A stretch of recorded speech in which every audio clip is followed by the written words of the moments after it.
right now, I'm going to call up Steve Donaldson. He's put the teleprompter down. I can't use his notes. They should have got this on remote. Hey, it is awesome to see all you here. Dad, glad you finally got here.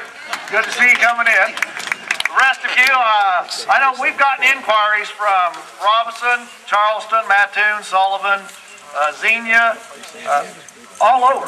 I mean, Shelbyville, all over. This is awesome to see people that are concerned about what's going on in our country today. I just want to thank you for being here. This is awesome. Brian and Steph, about a month and a half ago, I was at a meeting and Brian brought this up. He had read something on the internet about the Tea Party protest day and wanted to know about, well, what about here in Effingham? And I said, well, why not? Sounds good. If you want to go ahead and get things fired up, and we'll see what we can come up with. And never in my wildest dreams did I fear we would have this many people here. Yeah. Thank you all for coming. All right. Probably like you, this is my first, I guess what you call real protest. Anybody else? Is this your first protest by chance?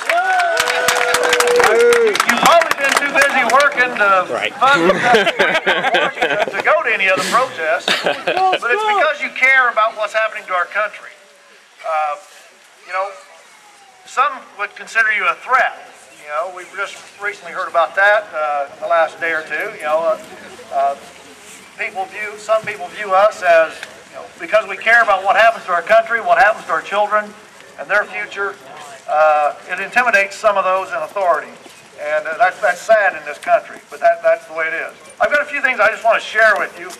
I've looked some stuff up, and you've probably heard some of the things that have your money and my money have went for. I just want to read just a few things as we come down here.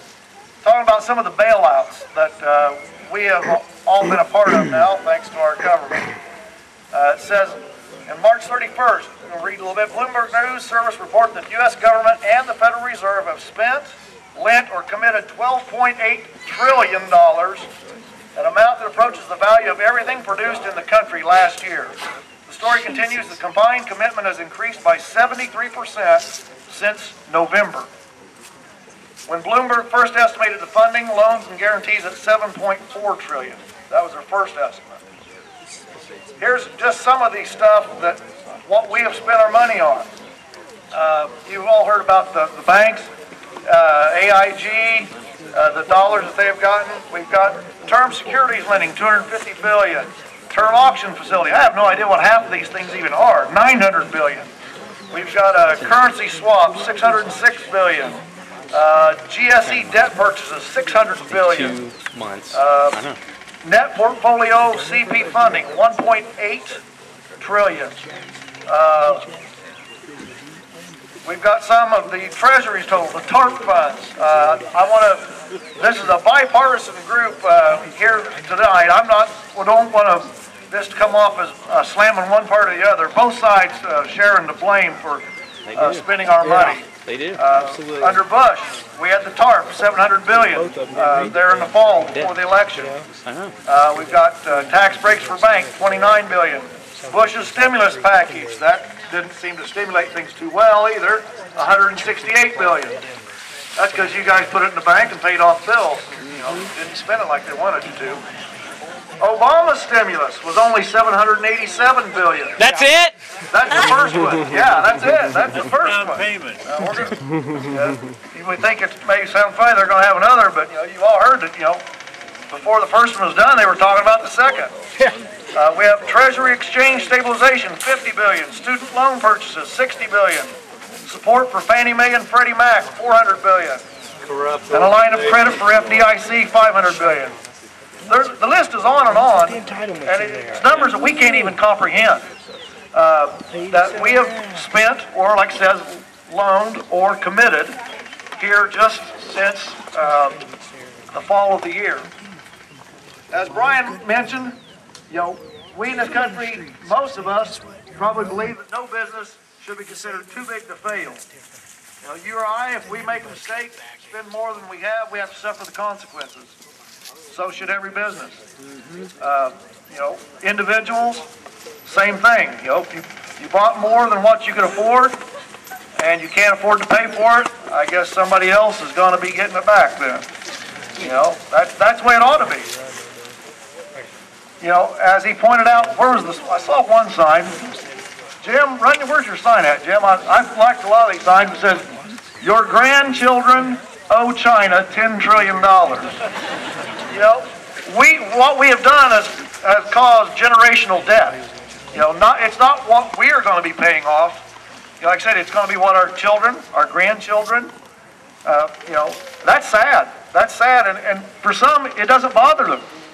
That's what we have done. So we need to keep our people focused, our lawmakers, locally as well as nationally. We need to get them on speed dial. If you haven't called, most of you probably haven't called or written your congressman or state reps. I haven't been doing Some it of for you are probably better at it than others. You know, most of us, that probably won't do any good. Or, you know, it's said that if a congressman or a senator receives 10 letters on one piece of legislation from their home district, that's a big deal, because that represents, if there's that many people that took the time to do it, how many others probably that didn't take the time to get a hold of them. So we need to be contacting both letters, phone calls, our congressmen, our senators, locally and nationally, and keeping them on the right track. David's office may be getting a lot more phone calls after today. I hope so. There's nothing, if your elected officials aren't doing what they're supposed to be and representing you, then we need to take action and let them know that we're not happy. The cap and trade, as Brian mentioned a little bit. Most of you know, Illinois, one of the richest states in the nation of coal. Southern Illinois, think of what we have as a possibility for this country, but it's looked down in as dirty and something that should be taxed. And like I said, it's sad. We could be, like I said, the Saudi Arabia of coal, what the United States described as, the vast reserves that we have. And you can't tell me that we aren't smart enough to come up with ways to burn it and burn it cleanly. So.